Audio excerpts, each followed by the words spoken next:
For every action, mind is the responsible, invisible organ. We cannot see the mind, but it is the responsible, invisible organ. So this is a very important fact when we discuss about Buddhism. In other religions, we don't have this kind of topic as mind. No value for the others, but for us, it is the most valuable topic. It is still invisible, but it controls everything. Mind is the forerunner for everything. Mind made. We say, we can prove that even the God has been created by our mind. That is why we call gods are man-made. Human beings, they have created all kinds of gods. In Hinduism, there are so many gods. But in other religions, only one God. Why in Hinduism there are many gods? Because human beings, they can create gods. It is growing. Hindu society is growing with gods, new gods. Year by year, they create. And in other religions, they have gods. When we study encyclopedia of religion, if you go through it, we can see all such gods have been created by human beings.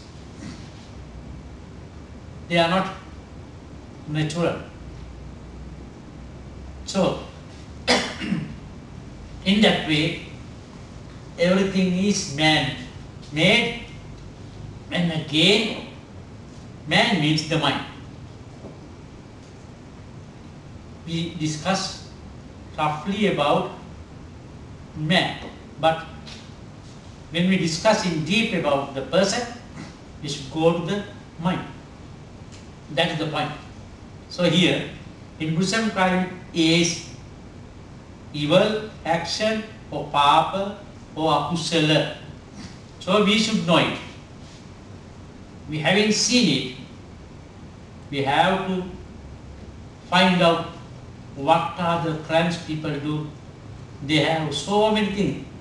They are doing a lot of disturbances in this society. So they are all due to their mental weakness. And then Buddhism considers that crimes and evils and criminal beget retributive effects of their evil deeds in this life and in the lives to come. That means in the future. So we should explain about the birth circle. If people know the birth circle, then they don't do such. Some people, they discuss about the birth circle. Even in the Buddhist society, we discuss, but we don't care about it. And in some other culture, they don't like to discuss about next birth. I met some good friends from the western part of the world. So we discussed about Buddhism. They appreciated. Finally, we came to this topic, the birth circle. Then they asked me, what is the meaning of birth circle? I explained them, we human beings, after death, will go to another world. Then they asked, another world? They asked the question, yes. What kind of world? Is it a heaven?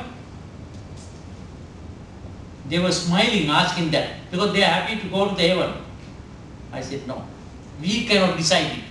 We cannot announce it. Then who will announce it? The God? No, sorry. God cannot. Then who will announce the next birth? Nobody is there to announce it. It will come to us. It will come to us. How it will come to us? It will come to us after the death. Then they asked me to explain further. Then I explained it. Whatever the actions we have done in our samsaric journey in the past and till now, they are behind us. They go with us. They have already created energy to come to this level. And after this birth, we will go to some other place with the power of that energy. What is that energy? Then I explained it. That energy is the karmic energy. The actions what we have done, they have given that energy. If we have practiced moral actions, physically, mentally and orally, then they have power to send us to a heavenly life. If we have done immoral actions, then they will select some other realm like ghost, animal, so on. Then they were not happy. They were afraid of it and they were not ready to listen to it. And one more question did they ask. Is there any world like ghost? Then I explained. Ghost, animals and spirits, so on, there are 4 kinds of realms called hells. Don't you accept it? Then they said, hells. Are they hells? Then I said, yes. We accept hell, but it is only one. Then I said, no, that is the wrong thing. Not only one, there are 4. When you discuss about the hell, do you discuss about animal world? Then they say no. According to Buddhism, animal world is a hell. And you see now you have 2 hells. According to their religion, there is a hell. But different is the God send victims to that place. But here, not the God, actions decide. And invisible powers throughout this world we can feel. So many experiences. So what are they? They are from the ghost. Even they know it. So spirits and ghosts are available. We cannot see them, but still we come to know about such and such incidents. So these are the ghosts and other hells. Then they were very quiet. But still they are not happy. But we cannot make them happy. We should discuss the truth. When we discuss the truth, then they understand. We must help them to understand. So then, in this way, Buddha mentioned that these evil deeds create suffering in the future. So we should understand the action, the theory of action and reaction. Buddha explained the meaning of God, good and bad again. That is also a very good topic. Here, when we discuss about crime and punishment, we should discuss about the good and bad. What is good and what is bad. Ambalattika Rahulawada Sutta. Ambalattika Rahulawada Sutta.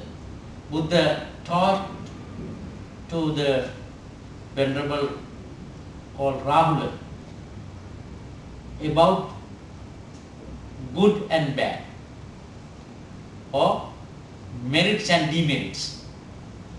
How we explain it? In a very simple way. Whatever the things we do, if they are harmful to myself and others, they are bad. If we do some actions not harmful to anybody, they are the good. Very good definition. So, Buddha advised him to practice such things. We should not do any harm to anybody, to myself or to others. Sometimes people do some good for others, not for himself. That is wrong. That is not good. For instance, somebody will be ready to give some money to a friend because he is a very good friend.